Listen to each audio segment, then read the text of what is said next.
This is my colleagues in Ottawa. Donald Trump's new border czar, Tom Homan, has said there's an extreme national security vulnerability along the Canada-US border, that terrorists stream from Canada to south of the border, and there needs to be tough conversations with Ottawa on this issue. Have you talked to Homan at all, or anyone else from Trump's inner circle, and do you agree with his assessment? Well, as you know, the Prime Minister has already spoken to President-elect Trump. I look forward to speaking to Mr. Homan directly. This is not something that we've done yet. I think when it comes to our southern border and the U.S.'s northern border, you see there the alignment of interests and making sure that it is safe, that it is secure. We share information with our American partners, and we're able to apprehend folks that cross the border in a regular fashion, or in a fashion where they're not entitled to do it. And that's important, and that needs to stay the same. We have had equal challenges with respect to the flow coming from the U.S. into Canada, and have taken measures to secure it and to close some of the ways people get in here in an irregular fashion. That's going to continue. I think in all these situations, we do have to continue to work in the national interest of Canadians, which in my view is aligned with the current administration and the one that is coming in to replace it. And I expect that conversation to continue fully, and I expect there to be some tough conversations. We have had, over the last number of years, volumes of asylum seekers coming into Canada, for example, in historically high numbers. A lot of reasons that have very little to do with Canada. But we have to make sure that those flows come in a way that is regular. There is a way to come to Canada, there's a way not to come to Canada, and continue to make those measures regardless of what the administration to the south is and on any particular set of 4 years. So that'll continue, and I actually look forward to those conversations. Okay, and the follow-up is, if the number of clandestine migrants streaming into Canada increases exponentially because of a Trump clampdown, can the U.S. still be considered a safe third country? Can we expect the U.S. to abide by the safe third country agreement that we have? That is an agreement that has allowed us to have a managed flow of migrants in the border that is so important to our economic relationship, the flow of goods, the flow of individuals. And we've proven throughout the last decade that we're able to manage it responsibly. Are there changes to be made at any particular point in time when we see behaviors changing, when we see our security agencies advising us to adopt a different posture? I think absolutely.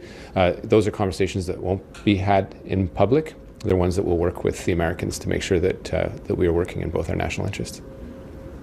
Great. And as mentioned a while ago, mass deportation is expected to happen in the U.S. as Trump goes into power.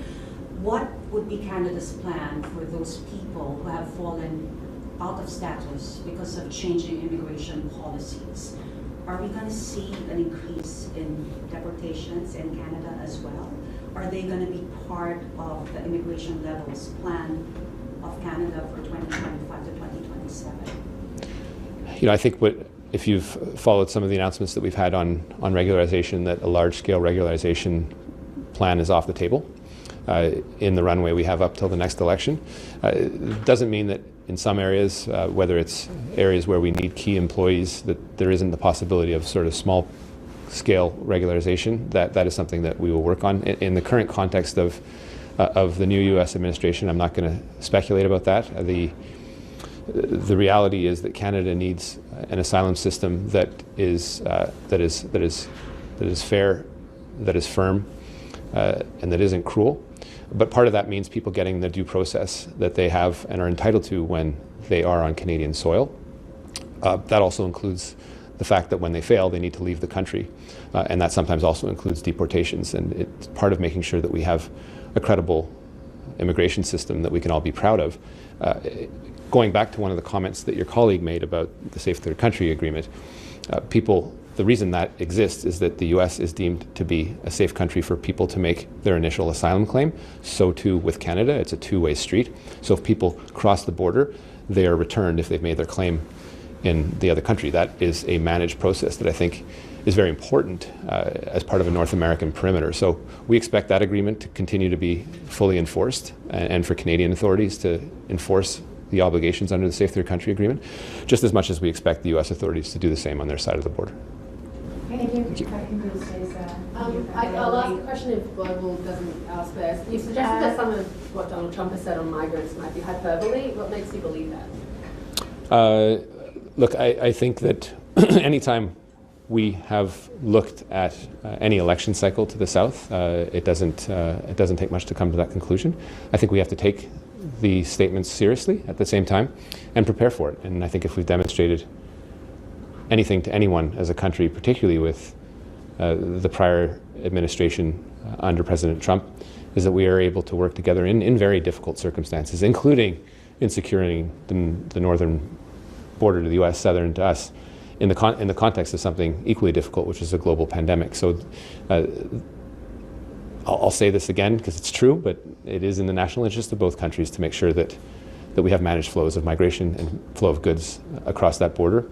And it's something that we have to continuously strive to make and get right.